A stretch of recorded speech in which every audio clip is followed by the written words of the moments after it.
জাতীয় খেলা হাডুডু সময়ের সঙ্গে সঙ্গে নতুন প্রজন্মের কাছে হারিয়ে যেতে বসেছে খেলাটি। পাশাপাশি হারিয়ে গেছে পাখি, বউছি, হাড়িভাঙ্গা, গোল্লাছুট, ঘোড়দৌড়ের মতো জনপ্রিয় খেলাগুলো।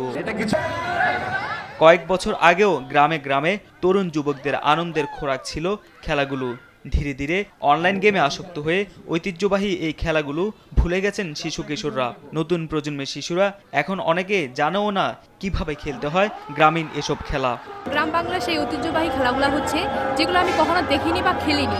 আজকে সেই খেলাগুলো দেখে আমাকে খুব ভালো লাগতেছে, আমি অনেক খুশি। আমরা শহরে বড় হয়েছি, কখনো এই খেলাগুলো দেখা হয় না। এটা লাইফে ফর দ্য ফার্স্ট টাইম আমি এই গ্রামীণ খেলাগুলো দেখছি, তো আমার আসলে খুব ভালো লাগছে। খেলাগুলোর সঙ্গে নতুন প্রজন্মকে পরিচয় করিয়ে দিতে সম্প্রতি পঞ্চগড়ের বোদা উপজেলা প্রশাসন আয়োজন করে গ্রামীণ খেলা প্রতিযোগিতা। খেলাগুলো দেখতে হাজার হাজার দর্শক ছুটে আসেন মাঠে। এ সময় স্মৃতিচারণ করেন অনেক প্রবীণরাও। আমাদের যে শৈশব এবং যৌবন এই খেলাগুলোর সাথে কেটেছে, খেলাগুলো গুরুত্ব হয়ে গেছে। যারা আজকে যে খেলাগুলো যে অনুষ্ঠান করেছেন, যে আয়োজন করেছেন, তাদেরকে আমরা খুব ধন্যবাদ জানাই। খেলায় বিজয়ীদের হাতে পুরস্কার তুলে দেন জেলা প্রশাসক। প্রতিটি উপজেলাতেই গ্রামীণ এই প্রতিযোগিতা চলবে বলেও জানান তিনি।